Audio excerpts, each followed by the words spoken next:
The final issue that we're going to talk about for omnipotence is the paradox of the stone. Can God make a stone too big to lift?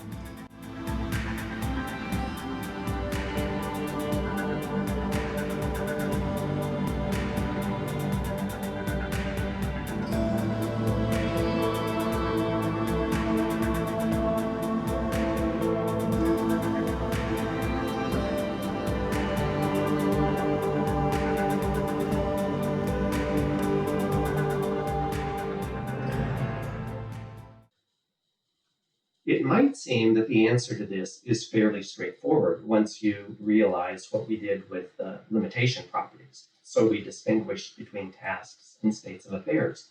So what's the state of affairs that we're talking about here? God's making a stone too big for God to move. You might think that the distinction between tasks and states of affairs gave you enough information to be able to resolve this paradox just by saying, nope, that's not a problem at all. Here things get a little subtle. So, for example, suppose that God is essentially omnipotent. That means he's omnipotent in every possible scenario or situation or world there could be.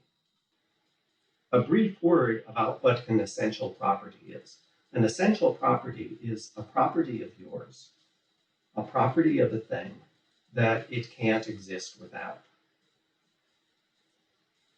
Some obvious examples: self-identity. Everything has the property of being self-identical, essentially. There is no world in which you aren't identical to yourself. It's just not possible. So self-identity is one. Now, it would be interesting if we could find more substantive essential properties. But the distinction is this: there are some properties which you didn't have to have in order to exist.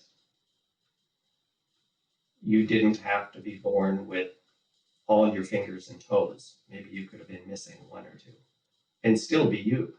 So that's not an essential property. But other properties are essential properties.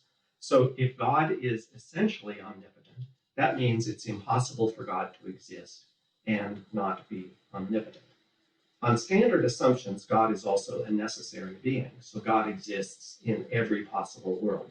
Let's just assume that. It'll make it easier to talk about this. Suppose then that God exists in every world and is omnipotent in every world.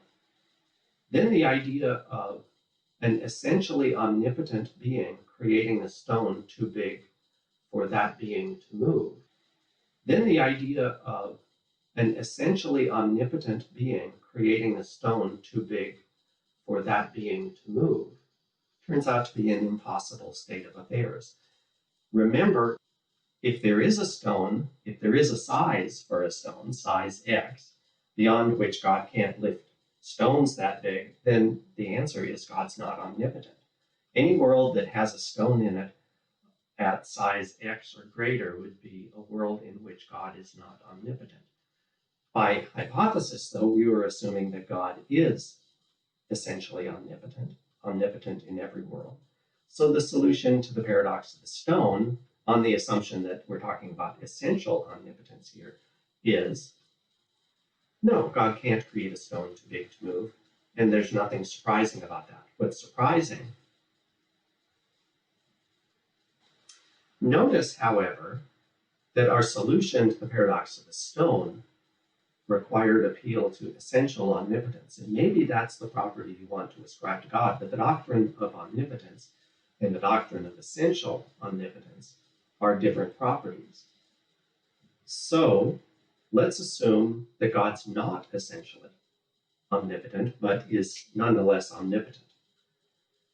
So we've got all of these worlds, and let's suppose that God exists in all the worlds, but is not omnipotent in some of those worlds. That means in some of the worlds, there can be stones too big for God to move. It just won't be this world. On usual assumptions that God is the creator of all, the stones in worlds where God can't move them are stones that God has nonetheless created. In those worlds, God can create stones too big for God to move.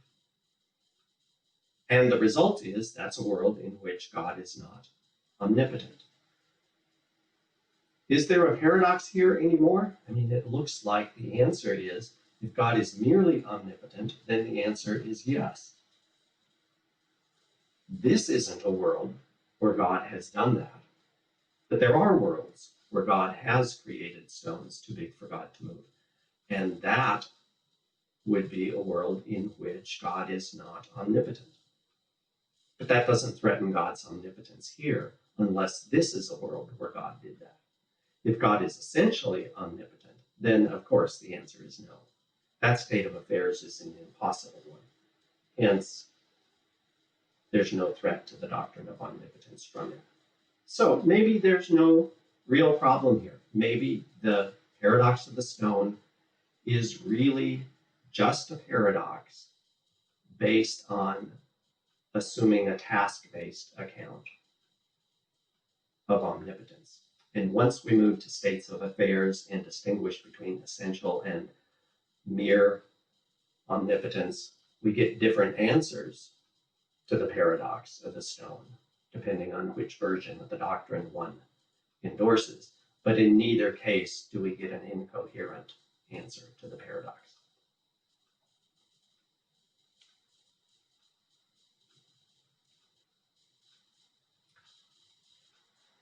Let's talk as well about the paradox of the knower for omniscience.